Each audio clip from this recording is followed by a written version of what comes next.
Ma'am, you mentioned po yesterday yung isang vice presidential candidate na mga nandadaya. Do you plan to pursue further public? I think that this press conference is self-explanatory. And I think you've read and listened to my message, and you can read my press statement after this. Yes.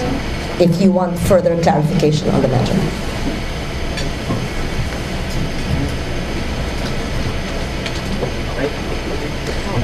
Siguro yung staff ko can distribute yung English at Filipino na message natin para maliwanag. Yeah.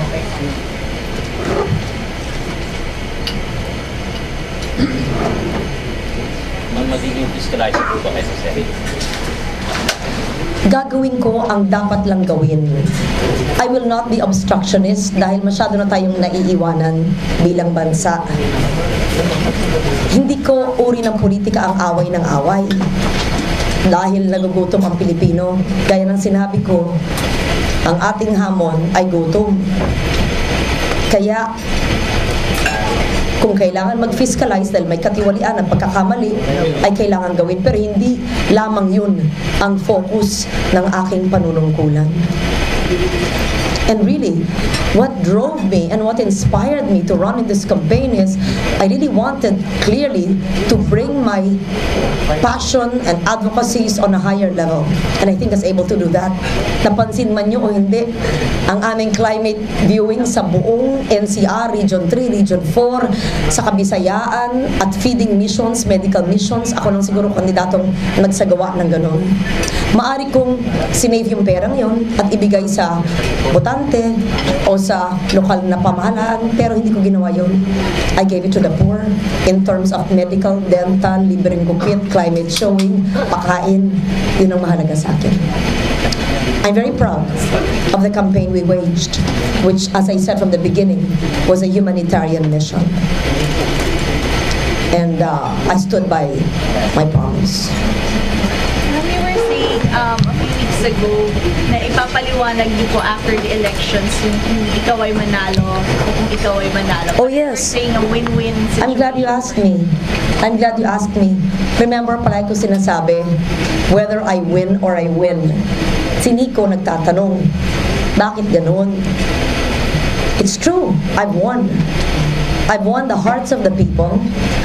Sa dami-dami ng mga bata at matatanda na napagamot natin in the course of the 3.5 months, and my staff knows this, sa dami natin ng climate converts sa barangay, sa dami ng daang-daang libong napakain natin, sa dami-dami ng naniwala sa ating kosa, sa dami-dami ng taong nakilala ako up close and personal at sabi, ganyan pala si Loren, cowboy na cowboy, barok na barok.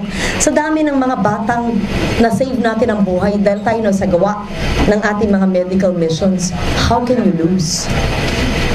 Even if you've only touched one life and converted one person and changed one life or helped one child, that's victory enough. That's why I said, winning is not all about electoral victory. Ang pagpanalo ay hindi lamang pagpanalo sa halalan, kundi ang pagpanalo ng mas malaking hamon at laban. At yan ang tapat na paglilingkod. Kaya yan ang hamon na kinakaharap ng dalawang nanunungkulan o manunungkulan sa ating bansa. Ang aking dalangin, ang aking apela sa kanila ay malinis at maayos sa panunungkulan. At sana bigyan ng kahalagahan ang pagbibigay ng trabaho sa mga pinakamahihirap sa kanayunan na hindi na nagbago ang buhay maski sinong presidente at vice-presidenteng naupo. At sana rin bigyan ng kahalagahan ang environment at climate change at ang agrikultura na ating masidhing binibigyan ng kahalagahan. Is this your final pitch for the presidency or the vice presidency? My final pitch.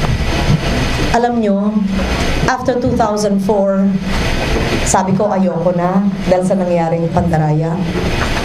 Pero nanalo akong number 1 ulit ng 2007. Hindi na sana ako tatakbo dahil okay naman ako Senado at naging number 1 senator.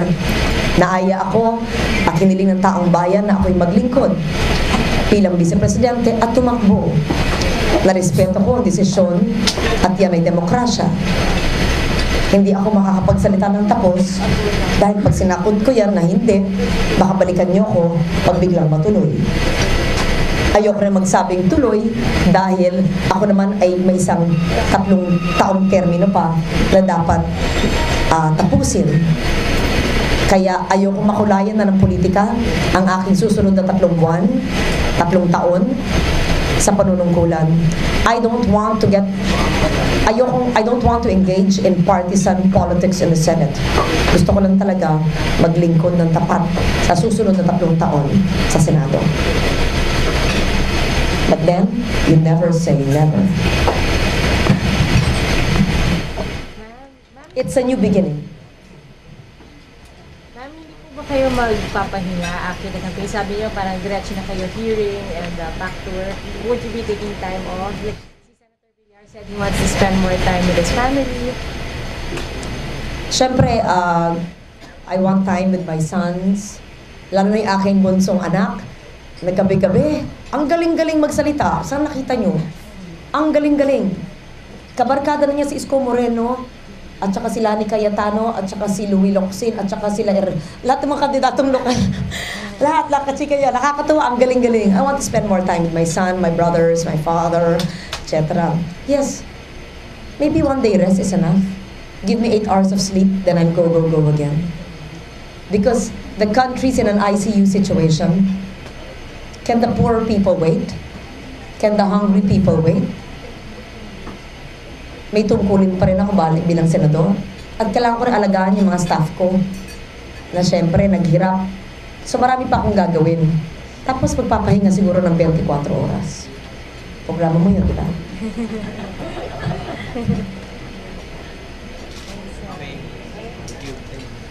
Okay.